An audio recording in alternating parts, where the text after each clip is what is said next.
We're at the Vancouver Resources Investment Conference in Vancouver 2014, and I'm very excited to have Mickey Fulp, the Mercenary Geologist. Welcome along, Mickey. Good to see you. Nice to meet you, Tim, actually.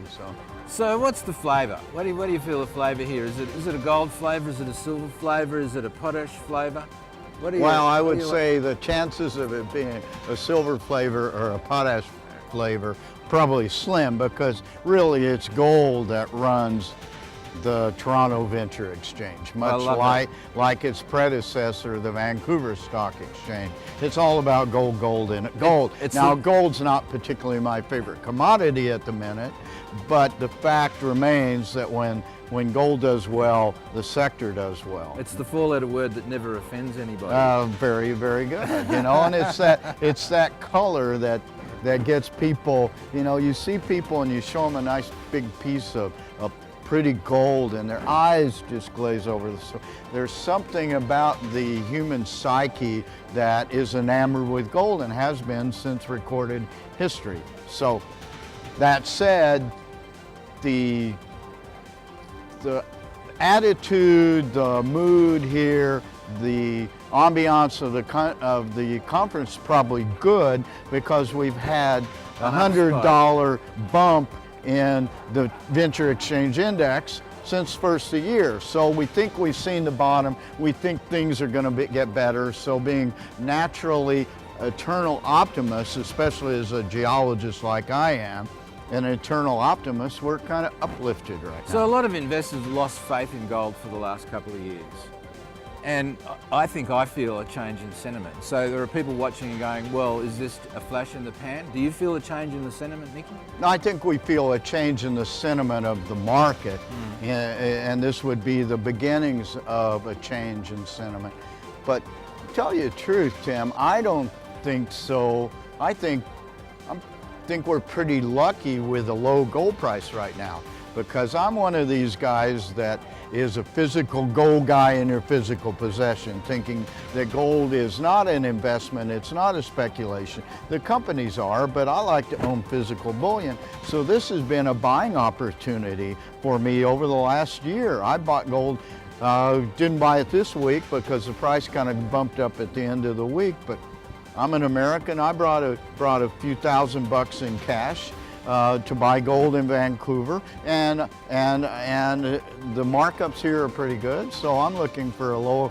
If we hit a little bit low gold price, I'm going to be over buying a couple ounces of bullion in the next week or so. So it's a buying opportunity for people that like physical gold in their physical possession. Buying gold's always been an opportunity. Now you're the Mercenary Geologist, so you kind of understand a lot of the assets that these guys have got here.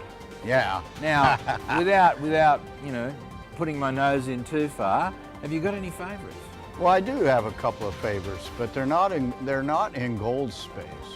I am very bullish right now on the short, medium, and long-term price of copper, because 25% of the world still can't turn on a light at night. They're not electrified. It takes copper. So my favorite company in copper space would be Curis Resources Limited, a soon-to-be ISR copper producer in southeast Arizona, in Florence, Hunter Dickinson Company.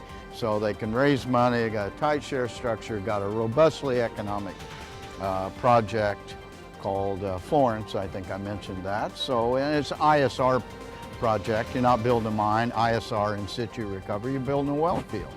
What about any other commodities? What are you looking at? Uranium. I like uranium, not particularly in the short term, but the mid to long term.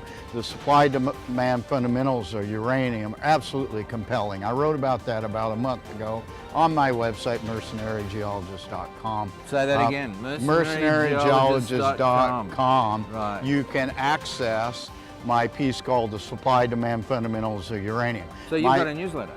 I do. I write a newsletter. Yeah, that's what I do. So I'm an analyst, newsletter writer, talking head, pundit, maven, writer, speaker, analyst.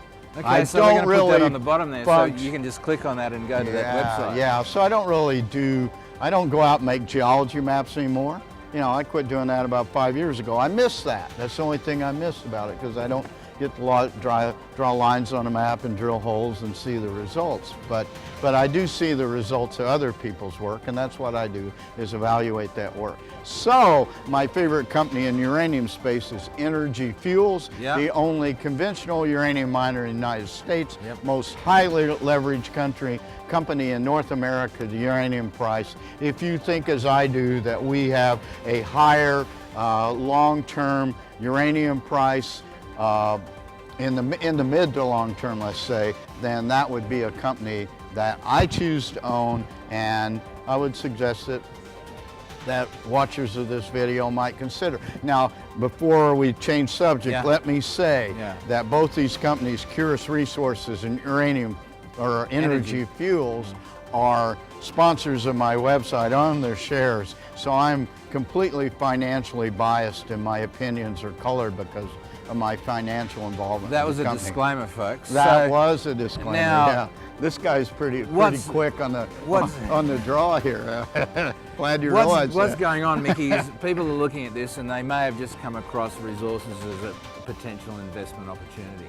So as somebody coming in and going, I don't know where to go, of course they can go to the website. Yeah. What would you say to people who are just thinking about investing in resources and they haven't really made any decisions? Yeah, so if you're new to the game, I think you need to go in and do a lot of research and get fundamental stuff. And it just so happens I have a good 15 past newsletters archived on my website under my newsletter page, which is Monday Morning Musings from Mickey, the Mercenary Geologist. I like alliteration. So you go to the musings page and you look for ones called A Primer for the Lay Investor. So there's one called Share Structure People Projects, a primer for the lay investor. There's one called Resources and Reserves, a primer for the lay investor.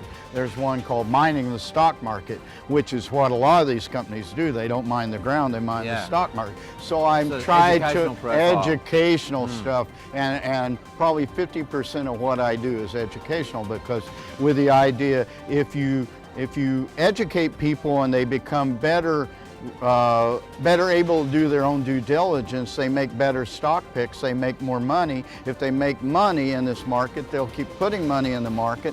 And they'll grow the market. And that increases the liquidity of the market and lifts up stock prices, so it's a win-win situation for all involved. Mickey, it's been a pleasure talking to you. Likewise, and all the best at the conference. All right, thank you very much.